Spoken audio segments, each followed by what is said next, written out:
Bon, Spider-Man No Way Home va bientôt être disponible chez nous, bien au chaud. Et ça tombe bien car avec une telle sortie, il est toujours question de contenu additionnel, avec entre autres des scènes coupées, notre sujet d'aujourd'hui, car il se trouve qu'on sait déjà pas mal de choses sur certaines d'entre elles, amenant automatiquement de nouvelles révélations sur la table. Et vous le savez, que ce genre de scènes coupées ou scripts abandonnés, ça cache souvent des choses très intéressantes qui peuvent possiblement être réutilisées, ou encore ça permet de découvrir des éléments grâce auxquels on peut résoudre des mystères, éclairer les zones d'ombre autour de secrets possiblement liés à d'autres films. Et vous allez voir que de très belles choses sont à découvrir dans le lot, du Tony Stark, du Doctor Strange et même du Spider-Man de Tobey et Andrew. Sortez vos costumes de super-héros, installez-vous confortablement et explosez le pouce bleu avec le gant de l'infini. Je suis Hirosef et aujourd'hui on parle de nouvelles révélations autour de Spider-Man No Way Home. Bon visionnage. Si nous avons pu en apprendre plus sur le claquement de doigts, le monde des âmes ou encore sur le passé de Thanos, l'arrivée de Nova et plus encore avec les scènes coupées ou scripts abandonnés d'Avengers Infinity War et Endgame, il est possible de la même manière d'en apprendre beaucoup plus sur No Way Home. Et pour ce faire, j'ai veillé à faire une sélection très intéressante pour explorer un film qui est loin de nous avoir livré tous ses secrets. On apprend par exemple qu'une certaine Morgan Stark, fille de Tony Stark, avait tourné des scènes pour le film et devait ainsi faire partie de No Way Home. La nature de sa présence est inconnue au moment où sort cette vidéo, même si on se doute, d'après le lien si particulier qui unit Spidey et Tony Stark, que Peter aurait très bien pu rendre visite à Morgan et Pepper, histoire de prendre des nouvelles mais aussi pour nous indiquer à travers lui que l'élément Morgan Stark n'a pas encore été rayé de l'équation, et que possiblement des choses seront à mettre en place la concernant dans le futur. Une confirmation dont on avait besoin. Après tout, ça aurait été triste de balayer la famille de Tony Stark du MCU après sa mort. Alors que maintenant, via No Way Home, et malgré que la scène en question ait été coupée au montage, on sait que le MCU n'en a pas fini avec Morgan Stark, l'héritière de Tony, et ça c'est très intéressant lorsqu'on sait que de nouveaux projets seront liés à l'héritage de Tony, comme Armor Wars,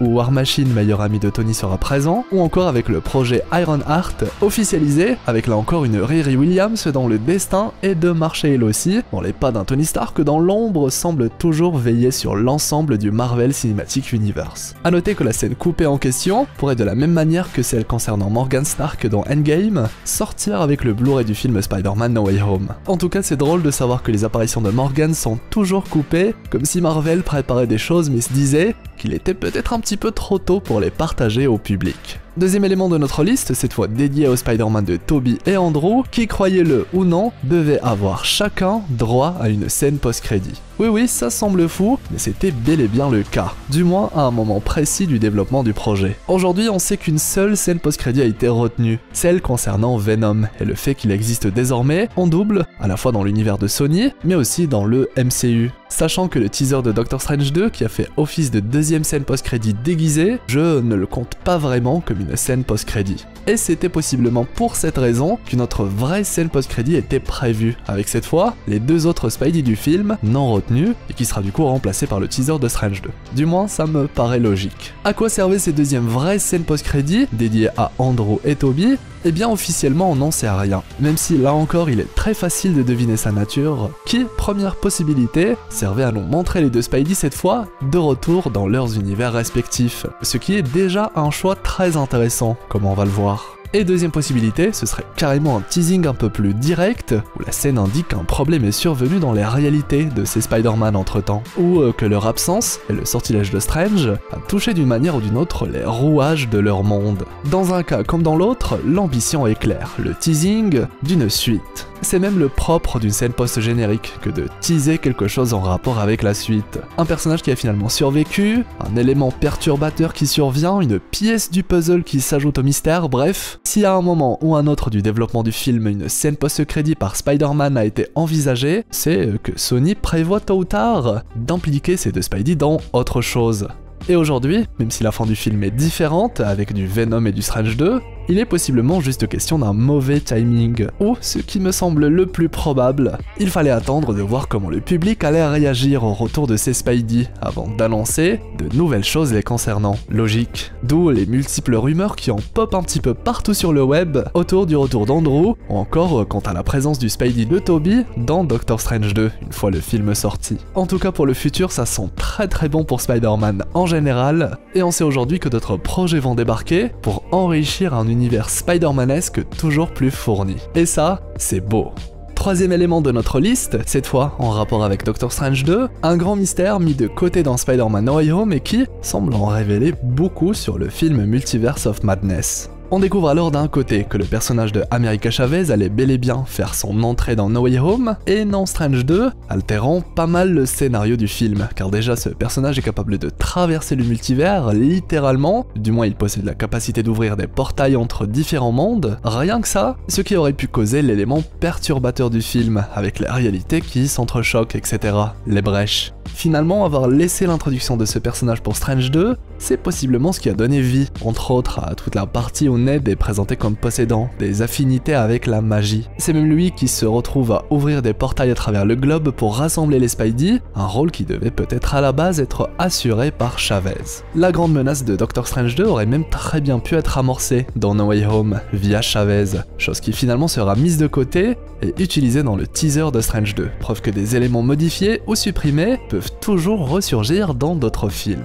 Nous avons même un concept art de No Way Home avec America Chavez, qui semble-t-il vient de se téléporter dans notre monde, même qu'une partie de l'image renvoie à un autre élément, la présence d'un livre secret aux propriétés magiques, l'ancêtre de ce qui deviendra le cube cosmique dans le film. Objet qui, souvenez-vous, sert à renvoyer les êtres multiversels touchés par le sortilège de Strange dans leurs univers respectifs. Et la présence de ce livre, figurez-vous que ça en dit beaucoup, puisqu'il se pourrait bien qu'on parle du Darkhold, bien évidemment pas le nôtre qui est toujours chez Wanda, sauf qu'ici on nous présente ce livre comme arrivé dans notre monde via Chavez, une autre copie d'un autre univers, un deuxième Darkhold possiblement. Un outil que Strange aurait alors utilisé en l'absence du cube cosmique pour renvoyer chaque personnage dans son monde.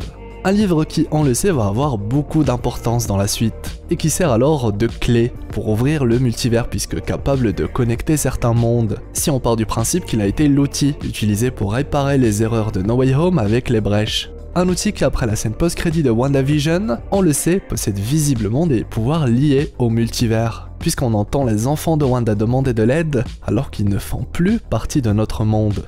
Et vous savez quoi? Certaines rumeurs précisent que dans Strange 2, il est question de 2 livres, de Darkhold. Et même s'il ne s'agit que de rumeurs à prendre avec des pincettes, cette version du script pourrait bel et bien avoir été jugée trop révélatrice, laissant à Strange 2 le rôle de l'introduction de ce deuxième livre, d'où la création de la box multiverselle. En tout cas, et ce n'est pas le seul concept art autour de cet élément, un livre semble être en possession de Chavez, un deuxième livre mystique, qui pourrait toujours débarquer avec le film Strange 2, toujours via America Chavez. Vraiment, j'adore ce genre d'éléments supprimés qui sont connectés possiblement à d'autres projets. Le genre d'exploration que j'adore, car comme je ne cesse de le répéter, tout semble être lié.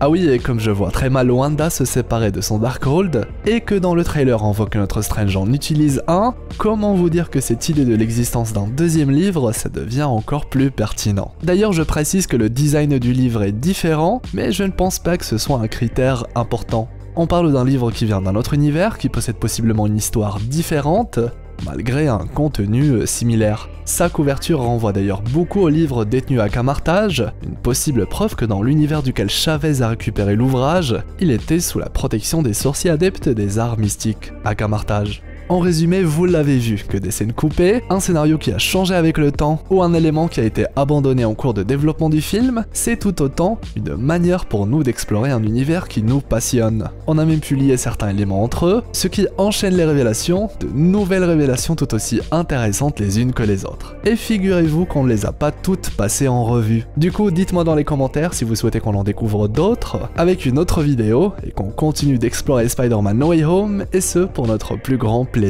D'ailleurs, je voulais également savoir selon vous, avec du recul, qui est votre Spider-Man préféré et si vous pensez qu'il va revenir dans d'autres films. L'espace commentaire est là pour ça, pareil si vous avez une question, je vais faire de mon mieux pour lire et répondre à absolument tout le monde.